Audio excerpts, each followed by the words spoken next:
이사한 지 1년도 채 되지 않았는데 갑자기 사업이 흔들리기 시작했습니다. 분명히 좋은 아파트였습니다. 새 건물이었고 위치도 나쁘지 않았으며 가격도 적당했습니다. 그런데 입주한 그 순간부터 무언가 조금씩 어긋나기 시작했습니다. 부부 사이에 말다툼이 잦아졌고 아이는 이유 없이 자꾸 아팠으며 그토록 모았던 돈은 어디서 새는지도 모르게 조금씩 빠져나갔습니다. 그 집은 아무것도 잘못한 것이 없었습니다. 열심히 일했고 성실하게 살았습니다. 그런데도 집에 들어오는 순간마다 가슴이 무겁고 숨이 막히는 듯한 느낌을 지울 수 없었습니다. 저는 수십 년 동안 제가 들은 가르침을 통해 수많은 사람들의 삶과 공간을 살펴왔습니다. 그리고 그 긴 세월 동안 반복해서 목격한 진실이 하나 있습니다. 그것은 바로 불행은 대부분 밖에서 오는 것이 아니라 내가 매일 발을 딛고 사는 그 공간 안에서 시작된다는 사실입니다. 제가 들은 가르침에서는 이렇게 말합니다. 공간이 사람의 기운을 결정하고 기운이 곧 운명을 만든다. 이 말씀은 단순한 철학적 비유가 아닙니다. 우리가 살아가는 공간은 눈에 보이지 않는 에너지의 흐름으로 가득 차 있으며 그 흐름이 우리의 건강과 재물과 인간관계 모두에 영향을 미칩니다. 오늘 저는 많은 분들이 무심코 지나쳤던 그러나 결코 가볍게 여겨서는 안 될 하나의 진실을 이야기하려 합니다. 바로 아파트의 층입니다. 집을 고를 때 우리는 방향을 봅니다. 채광을 봅니다. 학군과 교통을 봅니다. 그런데 정작 가장 중요한 것, 즉 그 층이 가진 기의 성질이 나의 기운과 맞는지 혹은 정면으로 충돌하는지를 보는 사람은 거의 없습니다. 풍수의 관점에서 층수는 단순한 숫자가 아닙니다. 그것은 지기와 청기 사이에서 내가 어느 위치에 있는가를 결정하는 좌표입니다. 저는 오늘 세 가지 유형의 위험한 층을 말씀드릴 것입니다. 첫째는 음기와 지기가 지나치게 강한 낮은 층. 둘째는 죽음의 기운이 담긴 숫자사가 포함된 층. 셋째는 오행의 원리상 수세와 화기가 충돌하는 특정 층입니다. 이 세 가지는 단지 오래된 미신이 아닙니다. 수천 년에 걸쳐 동양 철학이 인간과 자연 그리고 공간의 관계를 연구하며 쌓아온 지혜의 결정체입니다. 제가 들은 가르침에서는 늘 강조합니다. 진리는 복잡한 곳에 있지 않다. 우리가 매일 밟고 서 있는 그 자리에 이미 모든 답이 있다. 혹시 지금 이 순간 열심히 살고 있는데도 재물이 쌓이지 않는다고 느끼십니까? 자꾸만 예상치 못한 지출이 생기고 가족 사이에 이유 없는 불화가 계속된다고 느끼십니까? 그렇다면 지금 살고 계신 그 층수를 먼저 살펴보십시오. 해결의 실마리는 생각보다 훨씬 가까운 곳에 있을지도 모릅니다. 오늘 이 이야기를 끝까지 들으신다면 여러분은 자신의 공간을 전혀 다른 눈으로 보게 되실 것입니다. 그리고 지금 당장 실천할 수 있는 방법까지 함께 알려드리겠습니다. 이 영상이 여러분의 삶에 작은 전환점이 되기를 진심으로 바랍니다. 지금 이 순간 구독과 좋아요를 눌러 주십시오. 제가 들은 가르침에서 좋아요 버튼 하나는 단순한 클릭이 아닙니다. 그것은 복을 받겠다는 여러분 자신과의 약속입니다. 그 약속이 오늘 이 자리에서 여러분의 기운을 열어주는 첫 번째 열쇠가 될 것입니다. 제가 오래전에 만난 한 가정의 이야기를 먼저 드리겠습니다. 그분은 40대 초반의 가장이었는데 오랫동안 모은 돈으로 드디어 아파트를 장만했습니다.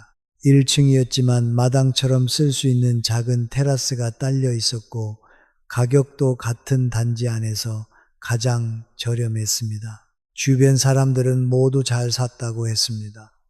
그런데 입주한 지 6달이 지나자 조금씩 이상한 일들이 생겨나기 시작했습니다. 아내가 이유를 알 수 없는 만성 피로에 시달렸고 남편은 거래처와 연달아 계약이 깨졌습니다. 아이는 학교에서 자꾸 무기력해진다는 이야기를 들었고 집 안 곳곳에서 습기가 올라와 벽지가 들뜨기 시작했습니다. 그 가족은 처음에는 단순한 불운이라고 생각했습니다. 그러나 3년이 지난 뒤에도 상황은 나아지지 않았고 오히려 더 깊은 수렁으로 빠져들었습니다. 저는 그 집을 직접 방문했을 때 느낀 것을 지금도 잊지 못합니다. 현관문을 열고 들어서는 순간 공기가 달랐습니다. 무겁고 축축하고 어딘가 정체된 느낌이었습니다. 햇빛은 하루에 2~3시간밖에 들어오지 않았고 창문을 열어도 바람이 제대로 통하지 않았습니다. 풍수의 관점에서 이것은 매우 명확한 신호입니다. 바로 지기가 과도하게 집 안으로 눌러 들어오고 있다는 신호입니다. 제가 들은 가르침에서는 땅의 기운에 대해 이렇게 말합니다. 땅은 생명을 품는 어머니와 같은 존재이지만 그 품이 지나치게 가까우면 오히려 사람을 억누릅니다. 흙 속에는 오랜 세월 동안 쌓인 음기가 있습니다. 죽은 것들이 돌아가는 곳, 썩어서 다시 흙이 되는 모든 것들의 기운이 지표면 가까이에 농밀하게 고여 있습니다. 지상 1층에서 3층 사이는 그 음기의 영향권에서 완전히 벗어나지 못한 공간입니다. 특히 지하 주차장이나 지하층에 있는 현대 아파트에서는 그 음기가 건물 안으로 더욱 강하게 집중되는 구조를 가지고 있습니다. 제가 들은 가르침에서는 이렇게 말합니다. 햇빛이 닿지 않는 곳에서 자란 씨앗은 싹을 틔울 수 없다. 사람도 마찬가지다. 양기가 충분히 닿지 않는 공간에서는 아무리 성실한 사람도 그 기운이 꺾이게 된다. 재물의 흐름도 마찬가지입니다. 풍수에서 돈은 물처럼 흐르는 기운을 따라 움직입니다. 기운이 정체되고 무거운 공간에서는 돈도 함께 무거워져 흐르지 못하고 고이거나 예상치 못한 구멍으로 빠져나갑니다. 낮은 층에 사는 분들이 유독 잦은 소액 지출, 이유 없는 의료비 지출, 혹은 손에 들어온 돈이 흔적도 없이 사라지는 경험을 하는 것은 결코 우연이 아닙니다. 그것은 공간이 재물의 기운을 붙들어 두지 못하고 땅속으로 흘려보내고 있다는 신호입니다.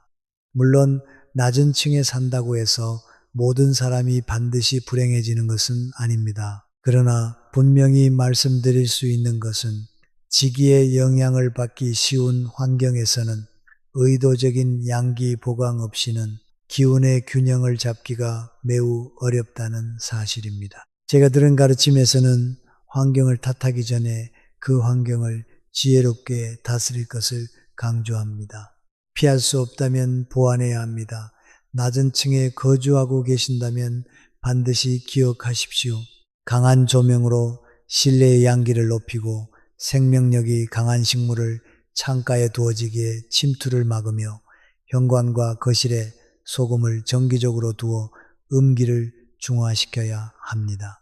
이것은 단순한 인테리어 조언이 아닙니다. 이것은 공간과 사람 사이의 기운을 조율하는 수천 년의 지혜가 담긴 생존의 기술입니다. 땅과 너무 가까운 곳에 살고 있다면 지금 이 순간부터라도 여러분의 공간에 빛을 들이십시오. 공기를 순환시키십시오. 그리고 무엇보다 그 공간이 여러분의 기운에 어떤 영향을 미치고 있는지를 직시하십시오. 진실을 보는 것, 그것이 변화의 시작입니다. 숫자에는 기운이 있습니다. 이것은 단순한 믿음의 문제가 아닙니다. 수천 년 동안 수억 명의 사람들이 하나의 숫자에 특정한 의미를 부여하고 그 의미를 깊이 믿어왔을 때 그 집단적인 의식은 실제로 에너지의 장을 형성합니다. 제가 들은 가르침에서는 이렇게 말합니다. 언어는 단순한 소리가 아니다. 언어는 기운을 담는 그릇이며 수천 명이 같은 말에 같은 감정을 실었을 때 그 말은 살아있는 힘이 된다. 숫자사가 바로 그러한 숫자입니다. 한자 문화권에서 숫자 4는 죽을 사와 발음이 같습니다. 한국어에서도 중국어에서도 일본어에서도 마찬가지입니다. 이 우연처럼 보이는 동음이어는 단순한 언어적 공통점이 아닙니다. 동아시아 지역에서 수천 년에 걸쳐 사람들은 4라는 숫자를 입에 올릴 때마다 무의식 중에 죽음을 떠올렸고 그 떠올림이 반복되면서 4라는 숫자 자체의 죽음의 기운이 깊이 새겨졌습니다. 오늘날에도 많은 병원과 호텔에서 4층을 생략하거나 F층으로 표기하는 것은 이것이 미신이 아니라 오랜 집단 경험에서 비롯된 실질적인 경계임을 보여줍니다. 공간은 사람들의 의식을 흡수합니다. 그리고 수천 년 동안 죽음이라는 의식을 흡수해온 숫자가 붙은 층은 그 자체로 이미 특별한 기운의 장을 형성하고 있는 것입니다. 제가 알고 있는 한 분의 이야기를 드리겠습니다. 그분은 사업에 성공한 50대 초반의 경영인이었습니다. 오랜 노력 끝에 서울 도심의 한 고급 아파트 14층을 장만했고 아들의 결혼 선물로 그 집을 물려주었습니다. 주변에서는 모두 부러워했습니다. 넓은 평수에 탁 트인 전망, 최신 시설까지 갖춘 그 집은 누가 봐도 복받은 신혼집처럼 보였습니다. 그런데 입주한 첫날부터 이상한 일들이 이어졌습니다. 아들의 사업 파트너가 갑자기 계약을 파기했고 며느리는 첫 임신에서 어려움을 겪었으며 두 사람 사이에는 설명하기 어려운 냉기가 흘렀습니다. 3년이 지나자 결국 그 집은 팔렸고 부부는 각자의 길을 걷게 되었습니다. 그 아버지는 저를 찾아와 이렇게 물었습니다. 제가 무엇을 잘못한 것입니까? 저는 그분께 이렇게 답했습니다. 잘못을 하신 것이 아닙니다. 다만 그 공간이 가진 기운을 미리 살피지 못하셨을 뿐입니다. 4층만이 아닙니다. 14층, 24층, 34층, 그리고 4가 포함된 모든 층이 이 경계의 대상입니다.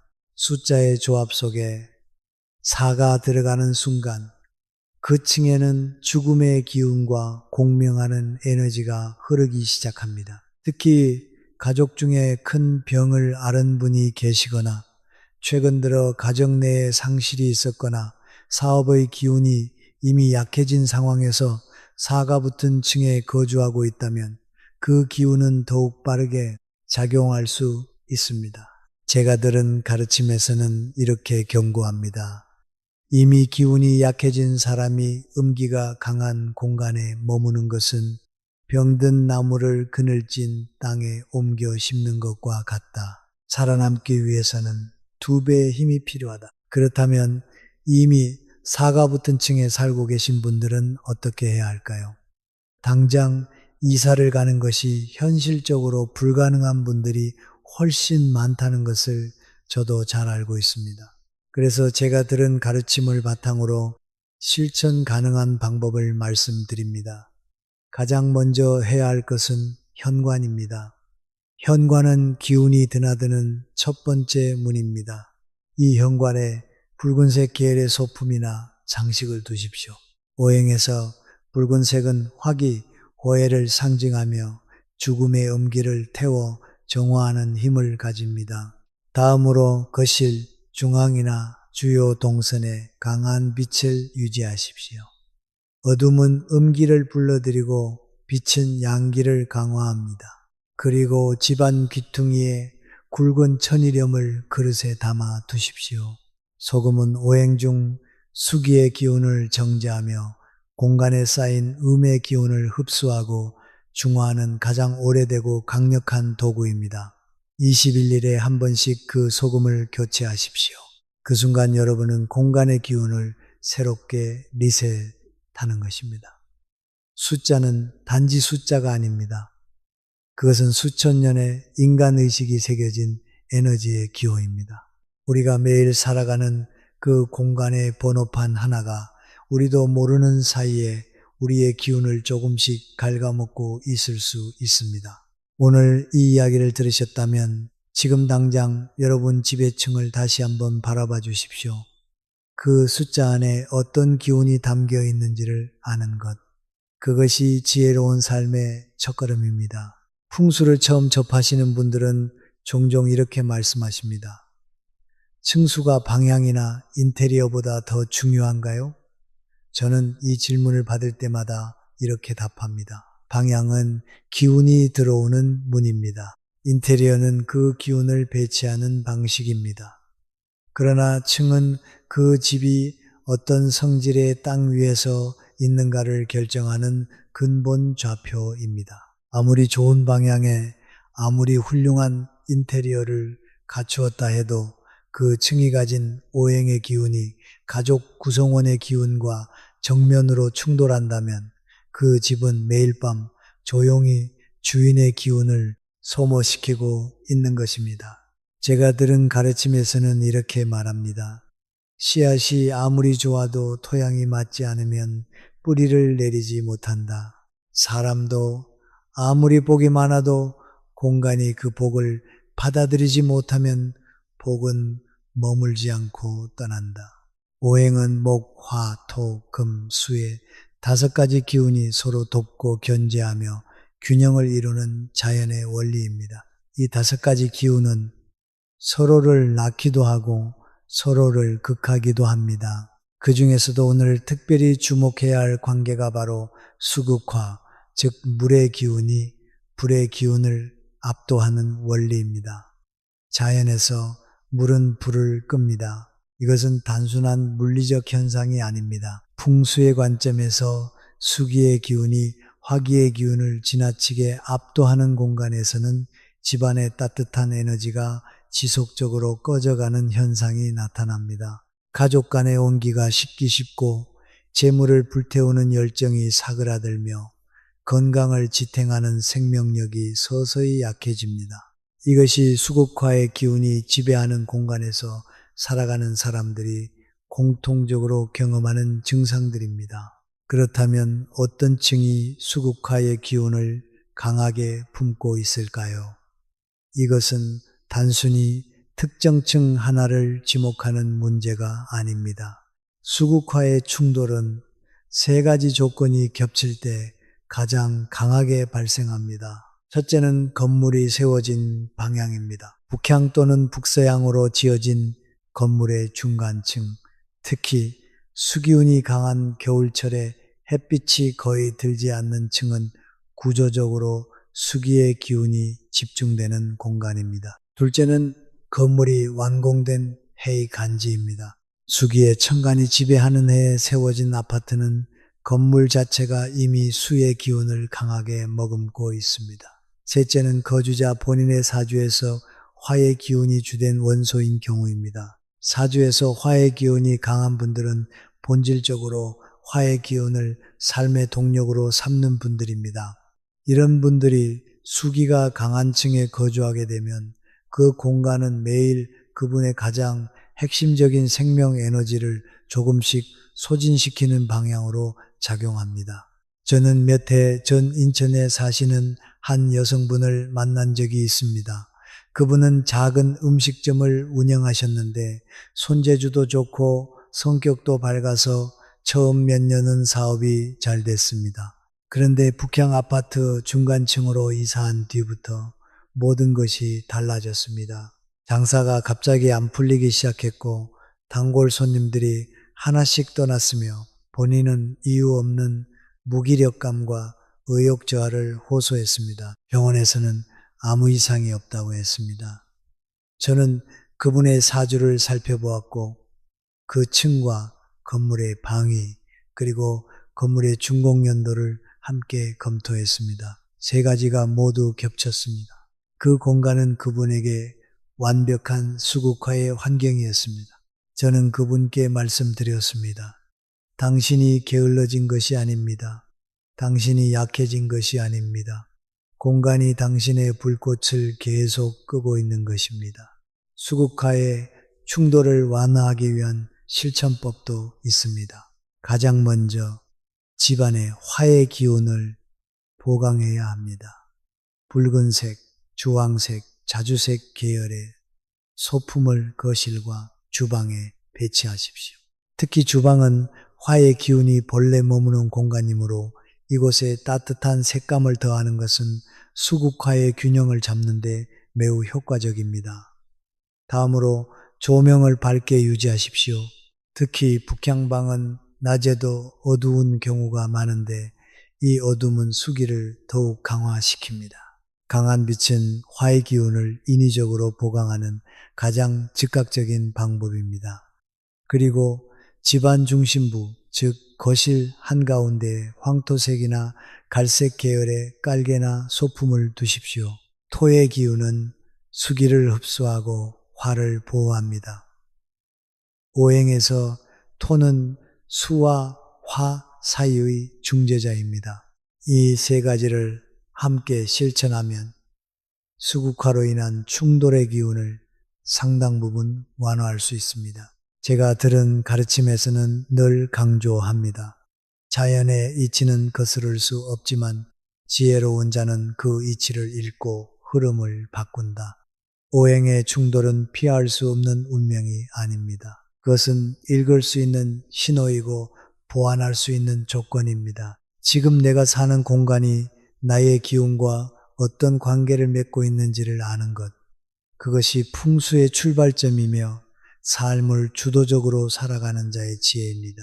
저는 지금까지 세 가지 유형의 위험한 층을 말씀드렸습니다.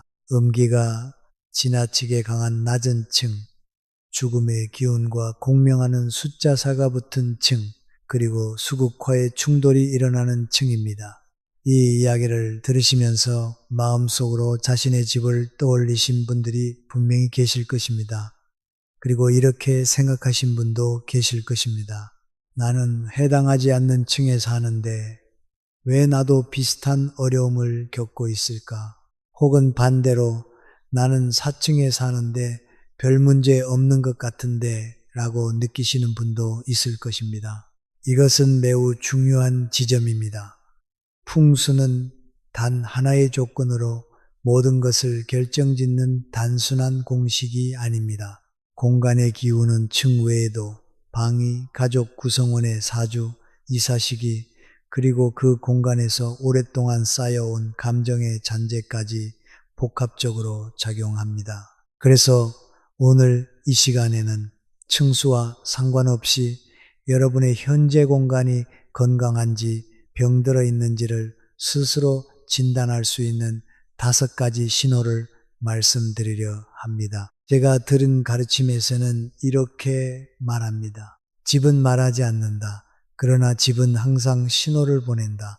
그 신호를 읽을 수 있는 자는 화를 피하고 읽지 못하는 자는 화가 닥친 뒤에야 비로소 돌아본다. 지금 말씀드릴 5가지 신호 중 3가지 이상이 여러분의 현재 삶과 일치한다면 지금 살고 계신 공간의 기운을 진지하게 점검해 보실 필요가 있습니다. 첫 번째 신호는 돈이 들어오는 족족 사라지는 현상입니다. 분명히 수입은 있는데 한 달이 끝나면 손에 남는 것이 없고 저축은커녕 항상 무언가 예상치 못한 지출이 생겨 통장 잔고가 바닥을 드러냅니다. 이것을 많은 분들이 자신의 소비 습관 문제로 돌립니다. 물론 소비 습관도 중요합니다. 그러나 아무리 절약하려 해도 반드시 어디선가 새는 구멍이 생긴다면 그것은 개인의 의지력 문제가 아니라 공간에 재물 기운이 막혀 있다는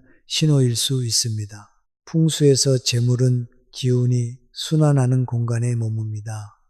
기운이 정체되거나 충돌하는 공간에서는 재물도 함께 빠져나갑니다. 2번째 신호는 이유 없는 가족 간의 불화입니다. 특별한 사건이 있었던 것도 아닌데 가족들이 자꾸 신경질적이 되고 사소한 일로 감정이 격해지며 집안 분위기가 늘 무겁고 냉랭합니다. 부부 사이의 대화가 줄어들고 자녀는 집에 있으면 답답하다며 밖으로만 나가려 합니다. 공간의 기운이 어지러우면 그 안에 사는 사람들의 감정도 함께 어지러워집니다. 사람은 환경에 영향을 받는 존재입니다. 아무리 좋은 사람도, 아무리 사랑하는 가족도 기운이 충돌하는 공간 안에서는 자신도 모르게 예민해지고 날카로워지게 됩니다. 세 번째 신호는 충분히 쉬었는데도 피로가 풀리지 않는 것입니다. 일찍 잠자리에 들어도 아침에 일어나면 몸이 무겁고 자고 일어났는데 오히려 더 피곤한 느낌이 드는 날이 반복됩니다. 수면의 질이 지속적으로 낮다는 것은 그 공간, 특히 침실의 기운이 편안하지 않다는 강력한 신호입니다. 잠자는 시간은 우리의 몸과 기운이 회복되는 시간입니다. 그런데 그 회복의 시간이 이루어지는 공간에 음기가 강하거나 기운의 충돌이 있다면 몸은 쉬는 동안에도 실제로는 쉬지 못하고 공간의 기운과 싸우고 있는 것입니다. 제가 들은 가르침에서는 이렇게 말합니다. 잠을 자도 피곤한 사람은 몸이 문제가 아니라 그 몸이 누워있는 땅이 문제일 수 있다. 네 번째 신호는 집안의 식물이 잘 자라지 않는 것입니다. 화분을 들여와도 얼마 지나지 않아 시들고 새 식물을 사와도 같은 일이 반복됩니다. 생명력이 강하다고 알려진 식물조차 그 집에서는 오래 버티지 못합니다. 식물은 공간의 기운에 매우 민감하게 반응하는 존재입니다. 사람은 이성으로 공간의 불편함을 무시할 수 있지만 식물은 그럴 수 없습니다. 식물이 자라지 못하는 공간은 생명에너지가 순환하지 못하는 공간입니다. 이것은 그 공간 안에 사는 사람의 생명력과 활력에도 같은 영향이 미치고 있다는 간접적인 증거입니다. 다섯 번째 신호는 현관을 열고 들어서는 순간의 느낌입니다. 집에 돌아왔을 때 편안하고 따뜻한 느낌 대신 어딘가 무겁고 가라앉는 기분이 드는 날이 많습니까? 밖에서는 괜찮았는데 집에 들어오면 갑자기 기운이 빠지거나 무기력해지는 느낌이 자주 있습니까? 우리의 몸은 본능적으로 공간의 기운을 감지합니다. 그 느낌을 단순한 기분 탓으로 돌리지 마십시오. 몸이 보내는 신호는 언제나 가장 솔직한 진실입니다. 이 다섯 가지 신호는 층수와 무관하게 공간의 기운이 병들어 있을 때 나타나는 공통적인 증상들입니다. 지금 이 신호들을 읽으면서 고개를 끄덕이신 분들께 말씀드립니다. 두려워하지 마십시오. 진단이 있어야 처방이 있습니다. 문제를 아는 것이 해결의 절반입니다. 제가 들은 가르침에서는 늘 이렇게 말합니다. 고통의 원인을 직시하는 용기, 그것이 모든 치유의 시작이다. 다음 이야기에서는 지금 당장 실천할 수 있는 구체적인 방법들을 말씀드리겠습니다. 이사를 가지 않아도 됩니다. 큰 돈을 들이지 않아도 됩니다. 여러분의 공간을 되살리는 방법은 생각보다 훨씬 가까운 곳에 있습니다. 지금 이 순간 이사를 가고 싶어도 갈 수 없는 분들이 얼마나 많으신지 저는 잘 알고 있습니다. 대출을 끼고 어렵게 마련한 집이기에 쉽게 떠날 수 없는 분, 자녀의 학교 때문에 움직일 수 없는 분, 부모님을 모시고 살아야 하기에 선택의 여지가 없는 분, 풍수를 이야기할 때 그냥 이사 가면 되지 않나요? 라고 쉽게 말하는 사람들이 있습니다. 그러나 제가 들은 가르침에서는 그런 말씀을 하지 않습니다. 현실 속에 발을 딛고 있어야 합니다. 환경을 바꿀 수 없다면 환경을 다스려라. 다스릴 수 없다면 환경과 화해하라. 그 화해가 곧 지혜다. 오늘 말씀드릴 세 가지 실천법은 바로 그 지혜에서 비롯된 것입니다. 비용은 거의 들지 않습니다. 특별한 도구도 필요 없습니다. 필요한 것은 오직 한 가지, 진심으로 자신의 공간을 변화시키겠다는 마음입니다. 첫 번째 실천법은 소금 정화 의식입니다. 소금은 동서양을 막론하고 수천 년 동안 정화의 도구로 사용되어 왔습니다. 풍수에서 소금은 오행 중 수기의 기운을 지닌 동시에 불순한 음기를 흡수하고 중화하는 특별한 성질을 가지고 있습니다. 방법은 이렇습니다. 가공되지 않은 굵은 천일염을 준비하십시오. 흰색의 작은 그릇 4개의 소금을 수북이 담아 집안 내 귀퉁이에 하나씩 놓으십시오. 이때 그릇은 화려하거나 강한 색을 피하고 가능하면 흰색 도자기나 유리 그릇을 사용하십시오. 소금을 놓을 때는 마음속으로 이 공간의 나쁜 기운이 소금 속으로 흡수되기를 바라는 마음을 담으십시오. 제가 들은 가르침에서는 의식을 행할 때 가장 중요한 것은 형식이 아니라 마음이라고 강조합니다. 진심이 담기지 않은 의식은 빈 껍데기다. 그러나 진심이 담긴 행동은 아무리 작아도 반드시 기운을 움직인다. 이 소금은 20일 1회 한 번씩 교체해 주십시오. 교체할 때 사용한 소금은 변기에 흘려보내거나 집 밖 쓰레기통에 버리십시오. 절대로 음식에 사용하거나 재활용하지 마십시오. 그 소금 안에는 이미 흡수된 음기가 담겨 있기 때문입니다. 두 번째 실천법은 오행동전 배치법입니다. 예로부터 동전은 금의 기운을 상징합니다. 금의 기운은 재물을 끌어당기고 붙잡아두는 힘을 가집니다. 특히 구리 성분이 함유된 동전은 그 기운이 더욱 강합니다. 방법은 이렇습니다. 동전 5개를 준비하십시오. 가능하면 같은 종류의 동전으로 준비하되 깨끗하게 닦아 맑은 기운을 입혀 두십시오. 이 5개의 동전을 집안의 재물자리에 오행의 원리에 따라 배치합니다. 재물자리는 일반적으로 현관문을 등지고 섰을 때 대각선 방향, 즉 집안에서 가장 안쪽에 있는 모서리 부분입니다. 그 자리에 동전 5개를 오각형 모양으로 놓으십시오. 오각형은 오행의 5기운이 서로 순환하며 균형을 이루는 형태입니다.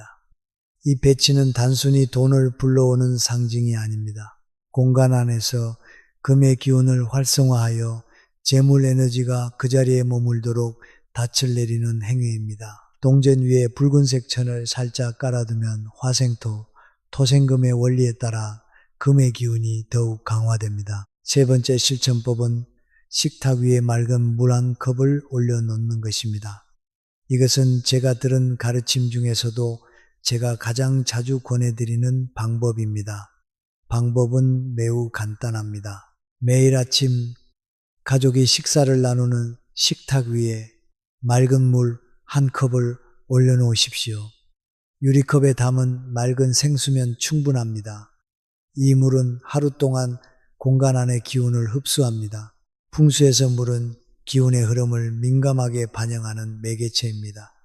탁하거나 충돌하는 기운이 있는 공간에서는 물이 그 기운을 흡수하여 중화하는 역할을 합니다. 하루가 끝나면 그 물을 화분에 흘게 붓거나 집 밖의 땅에 조용히 흘려보내십시오.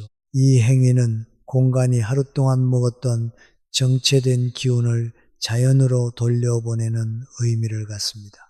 그리고 다음날 아침 다시 새 물 한 컵을 올려놓으십시오.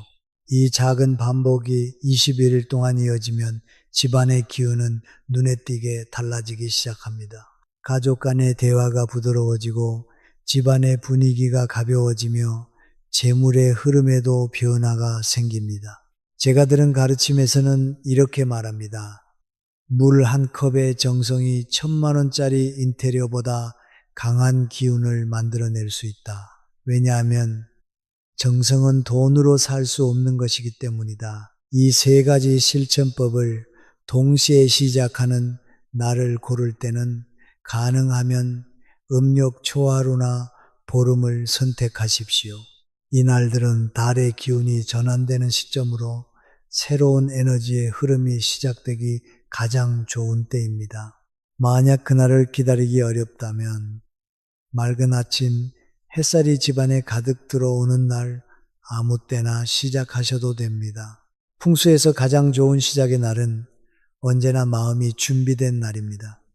지금 이 이야기를 듣고 마음이 움직이셨다면 그 움직임 자체가 이미 변화의 시작입니다. 한 가지 더 말씀드리고 싶은 것이 있습니다.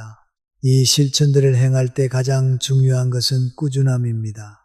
하루 이틀 해보고 효과가 없다고 포기하지 마십시오. 기운은 하루아침에 쌓이지 않았습니다. 오랜 시간 동안 조금씩 쌓인 음기와 정체된 에너지는 마찬가지로 꾸준한 실천을 통해 조금씩 해소됩니다. 제가 들은 가르침에서는 수행에 대해 이렇게 말합니다. 산을 옮기려는 자는 작은 돌 하나부터 옮긴다. 매일 작은 돌 하나를 옮기는 사람이 하루에 산을 옮기려는 사람보다 반드시 먼저 목적지에 도달한다. 공간을 변화시키는 일도 마찬가지입니다. 오늘 저녁 소금 한 그릇을 준비하는 것부터 시작하십시오. 그 한 걸음이 여러분의 공간을 그리고 여러분의 운명을 바꾸는 첫 번째 행동이 될 것입니다. 오늘 이 자리에서 저는 풍수에 담긴 기운의 이야기를 드렸습니다. 기가 짓누르는 낮은 층, 죽음의 기운과 공명하는 숫자 4층, 수국화의 충돌이 일어나는 층, 그리고 그 공간이 보내는 5가지 신호와 지금 당장 실천할 수 있는 3가지 방법까지 이 모든 이야기의 근저에는 단 하나의 진실이 흐르고 있습니다. 그것은 바로 공간은 단순한 물리적 구조물이 아니라 우리의 삶과 함께 숨쉬는 살아있는 에너지의 장이라는 것입니다. 우리가 그 공간을 어떻게 대하느냐에 따라 그 공간은 우리를 살리기도 하고 서서히 소진시키기도 합니다. 제가 들은 가르침에서는 평생에 걸쳐 한 가지 진리를 반복해서 가르쳤습니다. 마음이 정정하면 땅이 정정하고 땅이 정정하면 삶이 정정하다. 이 말씀은 단순히 마음을 바르게 먹으라는 도덕적 권고가 아닙니다. 이것은 내면의 상태와 외부 공간의 기운이 서로 긴밀하게 연결되어 있다는 깊은 우주적 진리입니다. 우리가 사는 집은 우리 마음의 거울입니다. 집이 어지러우면 마음도 어지럽고 마음이 불안하면 집의 기운도 흔들립니다. 반대로 공간을 정갈하게 다스리면 마음이 안정되고 마음이 안정되면 공간의 기운도 함께 맑아집니다. 이 순환을 이해하는 것, 그것이 풍수의 진정한 핵심입니다. 저는 오늘 이 이야기를 들으신 분들 중에 지금 이 순간 마음이 무거운 분들이 계실 것이라는 것을 압니다. 빚에 짓눌려 잠 못 드는 밤을 보내고 계신 분, 아무리 열심히 일해도 형편이 나아지지 않아 지쳐가고 계신 분, 가족 사이에 불화로 집이 더 이상 쉼터가 되지 못하고 있는 분, 그 무게를 저는 가볍게 여기지 않습니다. 제가 들은 가르침에서도 그 무게를 외면하지 않았습니다. 그 가르침에서는 고통받는 사람들 앞에서 언제나 이렇게 말합니다. 지금 네가 겪고 있는 고통은 네가 나쁜 사람이기 때문이 아니다. 흐름이 막혔기 때문이다. 그리고 막힌 것은 반드시 다시 열린다. 이 말씀을 오늘 여러분께 그대로 전해드립니다. 지금의 어려움은 여러분의 잘못이 아닙니다. 흐름이 잠시 막혀 있을 뿐입니다. 그리고 오늘 이 자리에서 그 흐름을 다시 여는 첫 번째 열쇠를 손에 주셨습니다. 풍수는 공간을 바꾸는 기술이지만 그 궁극의 목적은 사람을 바꾸는 것입니다. 공간이 달라지면 기운이 달라지고 기운이 달라지면 생각이 달라지면 생각이 달라지면 행동이 달라지고 행동이 달라지면 결국 운명이 달라집니다. 이것이 제가 들은 가르침에서 말하는 인과의 법칙이 공간에 적용되는 방식입니다. 거창한 변화를 기다리지 마십시오. 오늘 저녁 집안 귀퉁이에 소금 한 그릇을 놓는 것, 내일 아침 식탁 위에 맑은 물 한 컵을 올려놓는 것, 현관 앞에 쌓인 짐을 정리하고 밝은 조명 하나를 더 켜는 것, 이 작은 행동들이 모여 여러분의 공간을 변화시키고 그 변화가 여러분의 삶 전체를 서서히 다른 방향으로 이끌어 갈 것입니다. 이 영상을 여기까지 함께 해주신 여러분께 진심으로 감사드립니다.